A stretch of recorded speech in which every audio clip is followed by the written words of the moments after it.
My name is Nadav Davidovich. The director of the School of Public Health, Ben-Gurion University.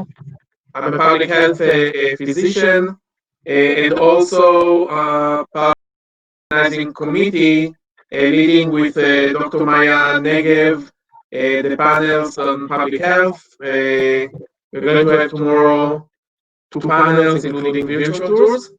But today, I'm very, very honored to present to you Professor Bernadette Kumar, the keynote speaker for today. So Professor Kumar is a medical graduate from St. John's Medical College, India.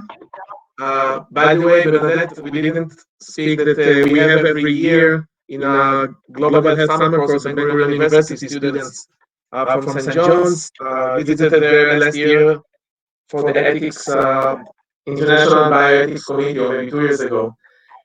She has a doctorate in epidemiology and public health from University of Oslo, Norway, and a postdoctoral research fellowship at the Institute for Psychiatry, University of Oslo.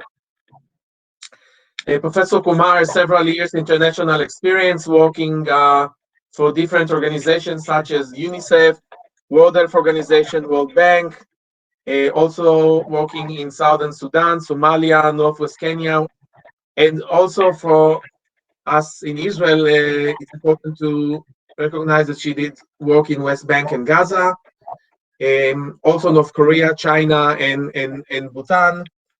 All of that gives an amazing experience and international perspective. Migration and health has been the focus of her research already for more than 2 decades. She is co-editor and author of different textbooks. And from 2010, she was appointed director of NACMI, the Norwegian Center for Migration and Minority Health, that is part of the Norwegian Institute of Public Health. She's an associate. She became associate professor for global health at the Institute for Health Society, University of Oslo. And currently, she's also professor at the Empower School of Health, India, and affiliated professor at Kathmandu University, Nepal. On the personal level, I know Bernadette already for several years. She's the president of the European Public Health Association, a section of migration and ethnic minority health, where I'm also a member of this section. And she's also leading different initiatives, the Migration Health Work Package for the EU Joint Action on Health Inequalities, and also the Lancet Commission on Migration and Health, co-chair of Lancet Migration, and recently she also became the chair of the Global Society on Migration, Ethnicity, Race and Health. I had the honor and privilege to work with her in establishing this society. So I think there's no better person than giving us, than Bernadette, Professor Bernadette Kumar, to give us the perspective on migration, environment, climate change, desertification. We are very honored to have you with us. And I said at the beginning that I know the background you're talking from because we spend many hours in different Zoom meetings. So please, the floor is yours, and thank you so much, Bernadette. Thank you so much, Nadav. At the outset, I'd first like to thank the organizers and the steering committee of the DDD conference for inviting me, in particular Nadav. I know a lot of hard work has gone into preparing this conference, and I also know that there are many of you who are very eager to hear about this rather challenging topic. So thank you, and I hope that this will be a useful session together. I'm trying to now get my presentation up, so I hope you can see it soon. There we go. I hope you can see the screen now. So the topic that I've been asked to speak on is migration and climate change, a defining issue for our health. And with such a topic, it was very difficult for me to actually say no to this keynote, because both these are very, very important.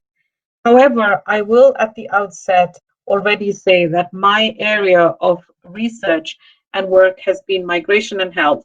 And while we are moving towards climate change and migration and health, it is not an area that is a particular area of my expertise. So do forgive me if I cannot answer all your questions. As this is an extremely large topic, what I've decided to cover is the following. I'm going to give you a brief introduction, and then I'm going to talk about who, what, why. Talk a little bit about key concepts and frameworks and how does all of this connect. What do we know and what should be done and the way ahead. So that's a brief overview of my talk today. Okay, so we'll start with migration. There's at least a billion people on the move. And when we say a billion people on the move, I don't want you to have an image of masses of people moving across. It means that there's been a billion people who have a history of migration, who have moved at some time or the other. And of these, we know that there are over 250 million who moved across national borders. While the definition, and we'll come back to definitions later, is rather debated, what is accepted is the definition of the international migrant as someone who changes his or her country of usual residence, irrespective of the reason for migration or legal status. Bernadette, We all know that migration. Bernadette, just to be sure, are you Yes. sharing now your screen? Screen? Because Yes. at least I can see it. Okay. Let me. What about other people? That's a good question. I'll ask the organizers, but maybe if people can write here, if they can see the screen. No, people are saying it's black. Oh, now Okay. now it's going up. Just a second. Can you share it again? Okay. Because it worked perfectly before. Yeah. Are you sharing now or? Not yet. I'm going to my screen.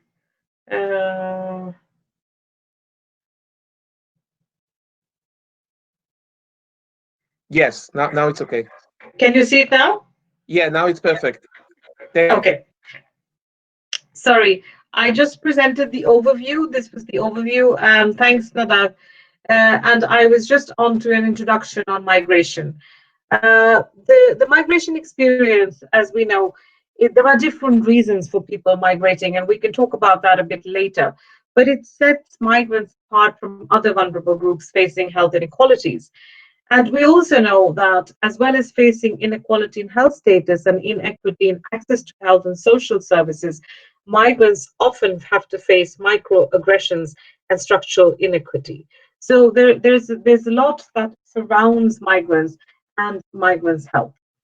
And as I said, the definition of who are migrants, there are many definitions, but what is important is also there are many categories under migrants. It's really an umbrella term to include refugees, resettlement refugees, asylum seekers, internally displaced, migrant workers, international students, au pairs, and the list is endless. And they are different from each other in many ways, but at the same time, they're also similar in that they differ from the host population or from the rest of the population. So we had a Lancet Commission on Migration and Health, UCL Lancet Commission, and worldwide mobility is our future, regardless of laws and walls. And this commission was developed in the light of the opportunity to realize the Sustainable Goal Development commitments, to leave no one behind, and to first reach those who are furthest behind. And if we look at climate change and health, these are two important overarching issues. Migrant health, I've already talked about. And when we look at climate change and health, the numbers here as well are numbers that can be debated. And I'm sure there are many people in the audience who have better numbers and projections than I have. But what is known is that by 2050, 200 million people could be affected by climate change that will induce human mobility. And they are what we might call the climate refugees. And then in 2016, we already saw that there were over 24 million people that were displaced by sudden onset climate related hazards such as typhoon. So this is both these issues, migration as well as climate change, both impact health, and we can see there's an area of intersection here, and it's blank because we really don't know a lot about it. And this is an opportunity for us to begin to see how they overlap these areas and what are the commonalities and what are the differences. So why should we bother with migrant health at all? We know that migrants are very heterogeneous and migration patterns and pathways vary. And and it's complex. Both there's a life cycle approach and epigenetics at the individual level must be considered. And what is also important is neither migration nor health is static. And the same can be said about climate change. It's not static. What is happening today may not happen tomorrow. And what happened yesterday is no guarantee of what's going to happen in the future. However, there is a lot of myths around migrant health, and we need to identify and promote what needs to be done. So we need to consider it, and we need to look at policy coordination across sectors spanning all phases of migration. And very important, we need to have a paradigm change. Very often, migrants and migrant health is often looked as a burden, not a resource. But we should look at migration and migrant health as an investment in the future. WHO has strategies for improving migrant health, improving health for all, and reducing health inequities. And the SDGs, we realize that universal health coverage cannot be realized unless migrants and refugees are included. But I will give you four arguments, and I hope that you will remember, other than what I have just mentioned about why we should bother about migrant health. And I hope after that you will agree that I have made a good case for it, I hope. So the first argument is a rights argument. And we know that healthcare is the human right. The WHO Constitution says the highest attainable standard of health as a fundamental right of every human being. And we also know that the right of health must be enjoyed without discrimination on the grounds of race, age, ethnicity, or any other status. And while this is something that most countries and most people will agree with, implementing this is very difficult, and it is not a guarantee always to good health. The second argument, which is the economic argument, is a very important argument. And if we look at the economic argument, we have a double spiral of health and wealth, as you can see here. So health and wealth are normally related. And we often see that poverty and ill health are related. So when one has looked both in the analysis that the Lancet Commission has done and also with one of our working groups that Nadav is part of at the of our UFA section, first thing I'd like to say is that migrants do not make high-income countries poorer. Macro analysis on the effect of asylum seekers in Europe concluded positive effect on host countries' economies. Migrants in high-income countries bolster services, often providing medical care, teaching children, caring for older people, and supporting understaffed services. So this myth that the migrants are a drain on the economy is not something that is substantiated by evidence. And there are good economic arguments to actually include migrants as part of the workforce. The third argument is the crisis argument. So we know that there are crises, whether they are related to drought, whether they're related to changes in the environment, climate, whether they're related to conflict, whether they are related to other man-made disasters or natural disasters. We know that when a crisis happens, people move and they are forced to move. So this is the forced migration. And often when people are forced to move, we know that they will keep trying until they succeed or die. So we also know that in the crisis argument, it's very difficult to get people not to move. And it's also very difficult to say to people that please stay there and die, or please stay there and be engulfed by the crisis. So the next argument is the anti-discrimination argument. And we know that the negativity around migration has been really stirring up a lot of the anti-discrimination. There are hate campaigns, there's mudslinging against migrants, there's scaremongering, deliberate misinformation, and outright lies. And this has led to a very negative attitude towards migrants. And that is a very important reason for for us to make sure that we have the right information available, that we generate the evidence to fight some of these anti-discrimination arguments, and not to discriminate against any group without, regardless of their race, ethnicity, age, etc., etc.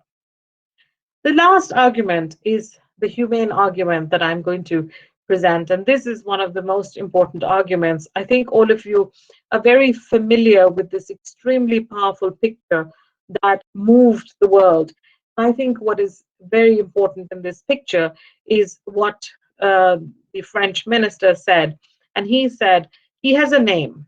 His name is Aylan Kurdi. And I think that rather than thinking of migrants as a faceless mass of people moving, they are individuals.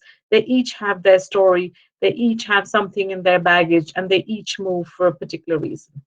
So I hope that some of these arguments tell us that migration is our reality. There are reasons for migration, and we therefore have to be able to deal with migrants and migration with a very humane attitude. Okay, the next topic that I'm going to move on to is looking at the determinants of migration. And if we go back to Ravenstein's laws of migration that are very old, almost 200 years old, you will see that some of those things hold true even today. We see that most migration is from rural to urban areas. We see that international migrants, this has changed a bit, used to be young males. Now you also see women. You see that each migration has a flow and a counterflow. Women usually migrate within their country, and there's a lot of in-country migration, or what we call, some of it is displacement, some of it is by choice. Migration as industries develop because transportation improves, and economy is a major factor. So there are many push and pull factors from the time of Ravenstein's outlining these laws until now that can be summarized in this diagram here on which is very clear. There are social factors, there are political factors, there are economic factors, there are cultural factors, and there are environmental factors. So all these are determinants and drivers of migration. We also know that there is a migration cycle. And the migration cycle, very simply, is very, very easy to think of as you have a country of origin where you have pre-departure and remigration happens, and you have a country of destination. And then sometimes you have circular migration, which return. And the health and well-being of people and populations is at heart of the migration cycle. However, what has changed for over the years is the whole journey from origin to destination has become longer and longer. And you can see that there's a longer term transit. And sometimes there's also a long stay in the countries of transit or so-called transit. So the original short-term transit is something that can happen, but very often migrants can be in either of these ellipses, as you can see, of the migration cycle. And why is this migration cycle important? Because changes in health take place over a period of time. And if we look at the changes in health, and if we look at different exposures during the life course on the health of migrants, we will see that from birth to later on in life, and you can also, we have put an arrow here, not really defining when death will come, because it will come when it will come.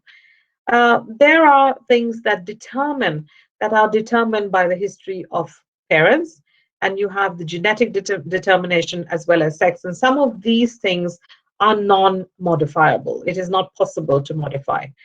And then you have many factors. The country of origin, the individual factors, environmental factors, and contextual exposures. You also have factors leading to migration that I have alluded to: war, natural disaster, political repression, etc.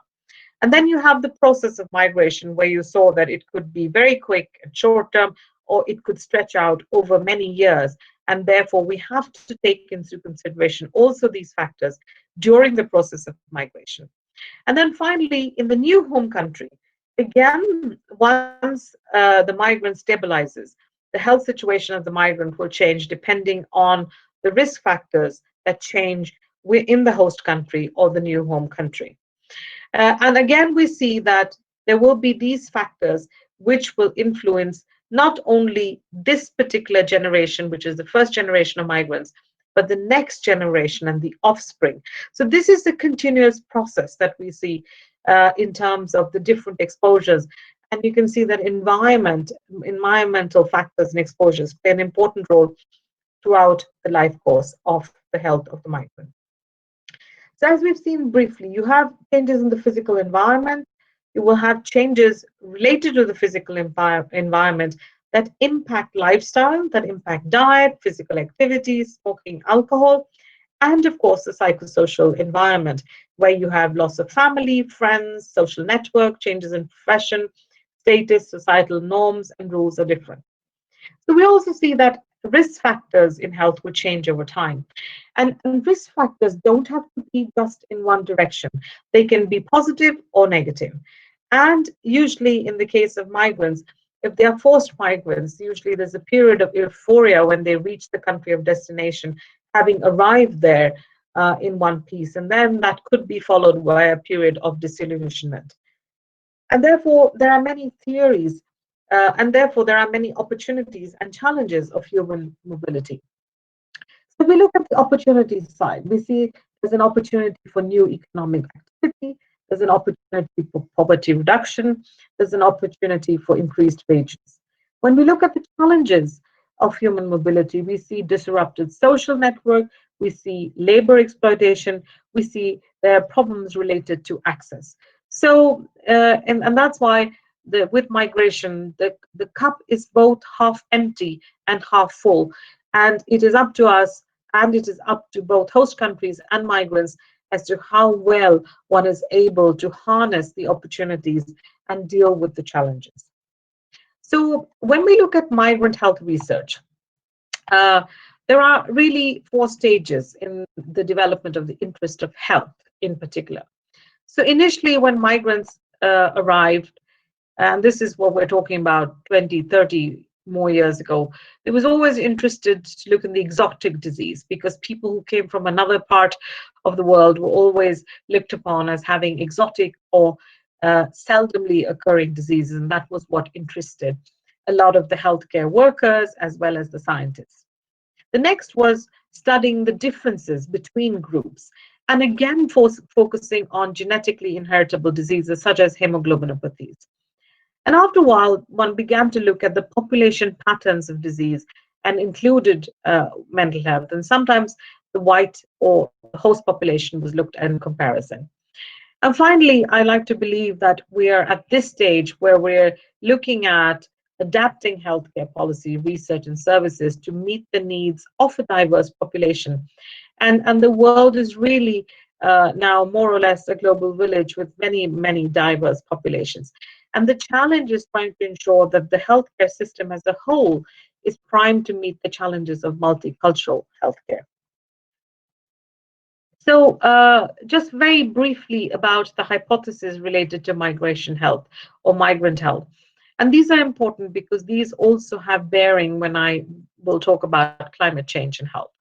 So the very famous health worker effect, or the healthy migrant effect, is basically healthy workers who migrated for work. And if they migrate for work, they are those who have the resources to migrate and reestablish themselves, and health-wise as well. Otherwise, they would not be able to migrate, find work, and establish themselves in another country. There are also theories of ill health, negative effects, that migration might adversely affect health.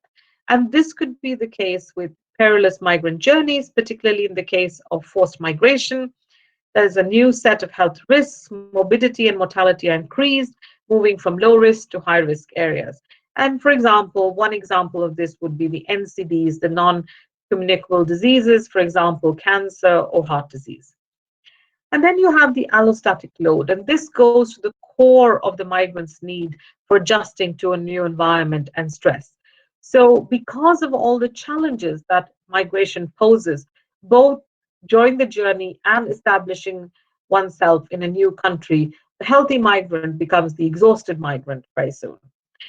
The Salwan effect is that, again, if you remember the migration cycle, that those who are old or sick return to their country of origin, and suddenly it seems that there are no sick or old people among the migrant population, and that's not really true. Acculturation is a process, and very briefly, how migrants change their health behavior, both their health seeking behavior as well as their health behavior related to lifestyle. And this will vary depending on their country of origin as well as their country of destination.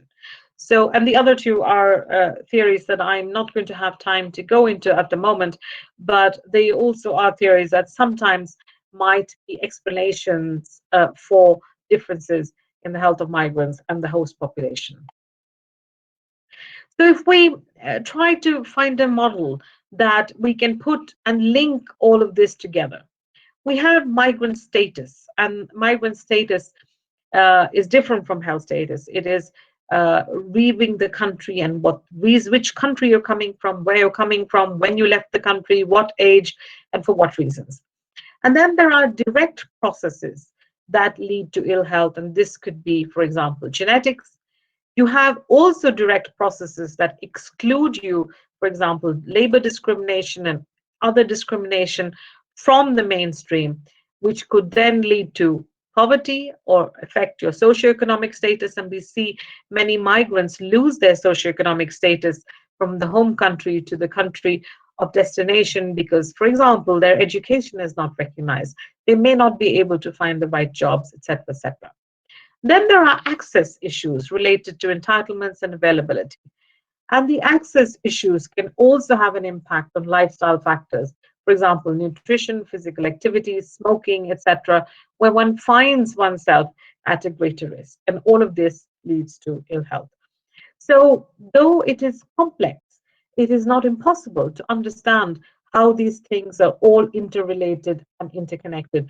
And therefore, it's important for us when we see ill health to be able to identify both the cycle and the different mediating processes that are involved in order to come up with the best preventive and promotive measures. Okay, so now I'm going to be on a little bit of a, as you can see, shifting sand. And this is because I'm going to talk a little bit about climate change. And I know that there are many in the audience who are better qualified than me, but I'm going to look specifically at climate change and health.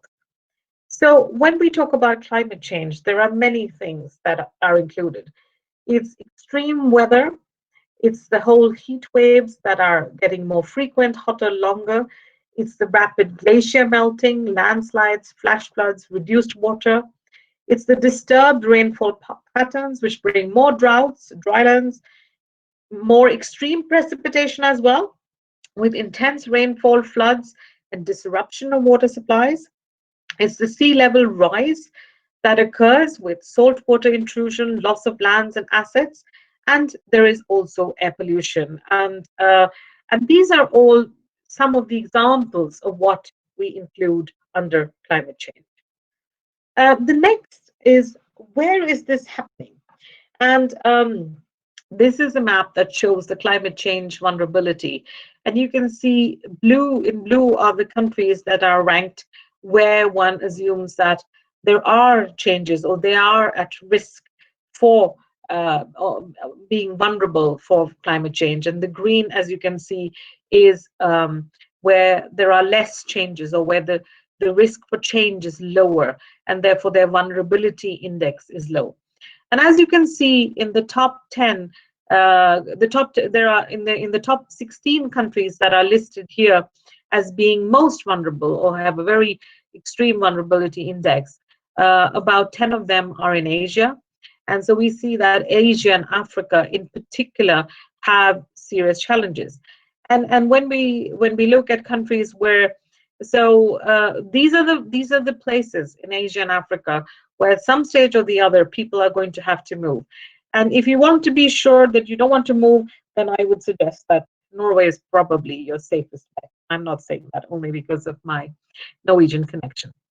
Um, and here, if we look at this, we can see that countries with high internal sudden onset disaster displacement numbers for 2016 and their climate change vulnerability and readiness score. So we see also that it's not just the dramatic cyclones and hurricanes that we're looking at, or the droughts, but also events within the country that lead to internal displacement and make a large proportion of the population vulnerable to climate related displacements. So, who are the people who are at risk? Is it the entire population? Are there subgroups? And here we see people who have difficulty to cope. They are the people who will also be affected by the climate change. So, children, women, and we see that happening a lot because women become household heads and have the double burden of social reproduction and agricultural work, particularly when the men move from the areas where it's not possible to have livelihoods anymore. The elderly, disabled, and sick, the poor, especially those who didn't have a lot to begin with, slum dwellers, informal settlements that are completely ravaged by floods or by other natural disasters. The landless and marginalized, informal open air workers, but also displaced communities and individuals. People living in substandard housing or water systems that experience greater risks to life and health with severe weather events. And you can see that some of these people who are at risk or who are vulnerable for changes in climate are also the same people who are vulnerable when it comes to migration. Almost 50%, 45% of refugees are children. And we know that nearly 50% of migrants are also women. So we see that there are populations, and the migration as well as climate change acts as a double jeopardy for the populations at risk. So if we look at the framework for climate change and health, we see that climate change affects environmental conditions. We also see that climate change affects social conditions, and both of these affect health system conditions. There could be direct exposure and there could be indirect exposure as a result of climate change. For example, because of the changes in water, air, food quality, vectors, ecosystems, agriculture, etc., etc. And again, because of this, there's a social and economic change which has health impacts. So these climate change, similar to migration, has both direct and indirect effects, and acting more or less through the same systems of socio-economic conditions and socio-economic positions as well as health system conditions. So if we look at a little more closely at the effects on health, the direct effects during a man-made disaster or during a natural disaster are related to injuries, disability, drowning, heat stress, everything that happens during, and of course, there is mortality. We know that people die during natural disasters. The indirect effect is, for example, through water and foodborne diseases, through malnutrition, through vector-borne diseases, through air pollution. So there are effects that are both, and this will then affect the different parts of the population that we're talking about. This is, I'm very sorry, this is a very crowded slide, but it's just to give you an idea of vector-borne diseases like malaria, schistosomiasis, lymphatic filariasis, dracunculosis, leishmaniasis, etc., dengue, yellow fever. And you can see that a lot of them are mosquito-borne, as we can see, some tsetse fly, etc. And this gives you the number of people currently infected or new cases per year. And the vector-borne diseases do contribute significantly to the global burden of disease. And again, we can see that they are mainly in the tropics, in Asia, Africa, and in parts of Central and Southern America. And if you look at this column about the likelihood of, and these are projections. So this is not really, we don't have all the evidence to support it, but the projections are telling us that almost all of these vector-borne diseases are likely or very likely to be affected, except for in the case of guinea worm, by population, by climate change effects. And the direction and magnitude of change of selected health impacts of climate change also vary. So we see that there are some, for example, there's a very high confidence of a negative impact, but there could be some positive in the case of malaria. But we know that with climate change, especially in cases where populations have to move, in the case of drought, where there's little water, there will be malnutrition, there will be food scarcity, there will be water scarcity. And the food and water scarcity leads to a lot of childhood illnesses related to diarrheal diseases, for example. And then you have the increase in the number of people suffering from deaths, disease, injuries because of extreme weather. You have increase in the frequency of cardiorespiratory changes from air quality. And this is where we see that you have the NCDs, the air pollution. And then we know that there are changes in the range of infectious disease vectors that I just showed you in the previous slide. And however, one of the things we can see is the reduction of cold-related deaths. So there's some positive impact. And of course, there will be the increase in diarrheal diseases with the lack of water, with the lack of sanitation. That will also happen both in cases of excess rainfall and flooding, but also in cases of shortage of water, as we've seen. So where do we go from here? So first of all, we do have a lot of knowledge, and we know that the Lancet Commission has come up with the knowledge we need on migration and health, and it is now being treated as a determinant of health. What is also very important, there are just two things I would like you to remember from all the work that we've done with the Commission, is that migrants are on average healthier, better educated, and employed at higher rates. So this is one thing. Laws, restriction, and discrimination often put them at risk of ill health. But of course, there are subgroups that we mustn't forget that are, for example, trafficked victims and others like asylum seekers whose health may not be as good. There's another slide which I really like to focus on, and everybody thinks of migrants and refugees as being interchangeable, and that's not really true. As I said, migrants are a very large umbrella term, and you can see very many categories. And you can see that actually labor migrants, and therefore they should be considered as a resource and not a burden, are the largest group of migrants, and not refugees, which is a small group and a significant group, and by no means unimportant, but they are not the largest group of international migrants. So there are many myths that are not supported by evidence, and I'm not going to go into the myths, but just to tell you, we already talked about high-income countries. Are they overwhelmed by migrants? No. Are migrants damaging their economies? No. Are migrants a burden on health services? No. Are migrants disease carriers that pose risk to the resident populations? No. And so the list goes on. And you don't have to believe me. Please read the Lancet Commission, where we give you the evidence. And for example, we've seen that in advanced economies, each 1% increase in migrants in the adult population increases the GDP per person by up to 2%. And we also know that migrants send enormous amounts, $613 billion in remittance to their families. We know that migrants are not a burden on the health services. One, because usually they're healthy. Two, they don't know how the health services usually function, and they don't really go to the health services unless they need help. So they are not the people who are overusing the health services. Bernadette, you asked me to tell you 5 minutes before, so okay. Thank you. Very good. So I will quickly go on to the next part, and the next part is the most important. So where do we go from here?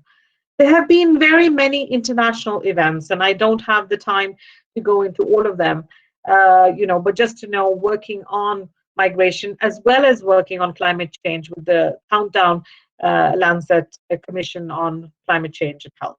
And also we know that the most significant was the Global Compact that was in 2009 on refugees and for safe and orderly and regular migration. So in the 20th century, a lot of migration and health actually focused on access and quality of health services for migrants. And this is a rather sort of, a complicated slide looking at access. But both for climate change and health, and for migration and health, health access relate, and in particular governance and looking at geographical, economic, and institutional factors are going to be pivotal in ensuring both the supply side as well as the demand side. Now, looking at what is needed to go further, we need strong support. We need intersectoral collaboration, and this is a very important thing. And there's a roadmap that shows both the upstream as well as the downstream. The downstream related to access and treatment and care for migrants has been dealt with. But the issues related to leadership, governance, getting good data, in particular, intersectoral collaboration still remains. So I'm not going to go into this, but to say that, as you can see, this is what we know on migrant health. And you can see we can't see anywhere where we're looking at environmental factors. So really looking at knowledge, that current knowledge that links both climate change and health and migration and health is actually lacking. And we are working very closely with the Lancet Countdown team to look at how we can collaborate as researchers together to look at the cause of the causes. So, and in order to do that, we need user involvement. So I always say that this is extremely important, that when we look at research and generating evidence, we must involve the people who are at the center, the migrants. We also need to involve people who are on the other side of the table, and that is engaging policymakers and stakeholders. Because if we don't, they will say it's not our concern, we don't know what to do, we don't know how to do it, we don't want to do it, we really don't want to do it, and we can't afford to do it. So I think we need to find ways how to address this as a global community in looking at really tackling some of these very important barriers in engaging our policymakers and stakeholders. So the intersection, there's an increasing intensity and frequency of in natural disasters, which will lead to migration. There are changing migration patterns, seasonal to long-term coping strategies. There's competition for scarce resources. There's the changing demographics with the youth. There's the increasing vulnerability of those unable to cope. And there are the push and pull factors that I talked about earlier. So for migration and health, there's a mismatch between public perception and current evidence. So we need to change that narrative. It doesn't exist in a vacuum. And I think we need to address xenophobia and public opinion, and to bridge the policy practice gaps by generating the evidence that gives us not only answers to the who and the what, but how. How are we going to respond to these needs? What kind of interventions and actions succeed and what fail? What kind of health systems do we need to build for the future to cope with the needs of migrants as well as the host population? So, and for climate change and health, climate change is likely to increase the risk linked to these stressors and introduce new sources of risk. Without adaptation and mitigation, climate change could result in dramatically increased health burdens. So what is important is not to wait for disaster to strike, but to prepare, that will adapt and prepare to improve the health of millions. To improve the health services to ensure no one is left behind, develop emergency medical services, develop disaster response, improve climate-sensitive disease surveillance and controls, safe water and sanitation, educate the users and the citizens, and very important, we have to address underlying causes, poverty, education, gender inequalities. And we also know that the forced climate migrants fall through the cracks because there are no international policies that are enabling them. And there is a huge resistance to include them as climate refugees. So there's work to be done there. Lastly, the moment for migration is now. Migration is our reality and our future. It needs to unite rather than to divide us. Thank you for your attention.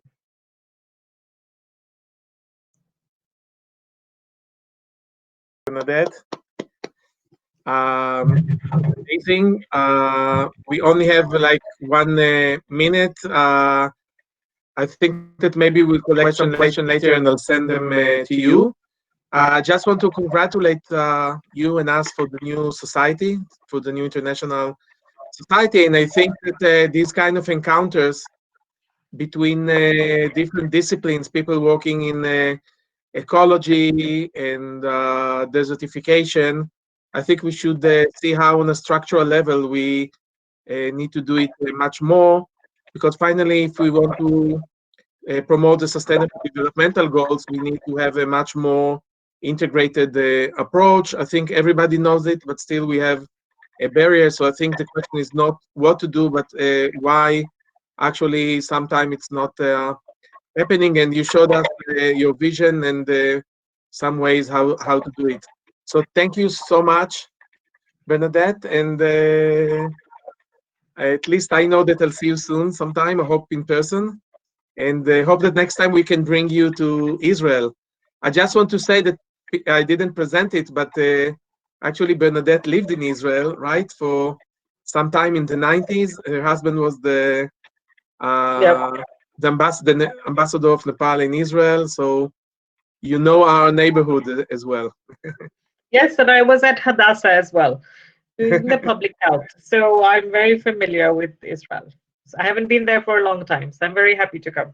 So we'll be happy to host you at Ben Gurion University and also at the Blaustein Center. Thank you so much, Bernadette. And Thank you so much. And I'm sorry I spoke too much, so there was not enough no, time for questions. this was wonderful. Thank you. Lots Thank you. for thought. And now people will go to the different sessions. And as I said, tomorrow we're going to have the public health sessions. We're going to have presentation from Africa, from Australia, from Europe, from the United States, and also virtual tours. Okay, so bye-bye for Toda now. Raba. I still remember Toda Raba. Toda. Bye-bye. Bye-bye. Bye-bye.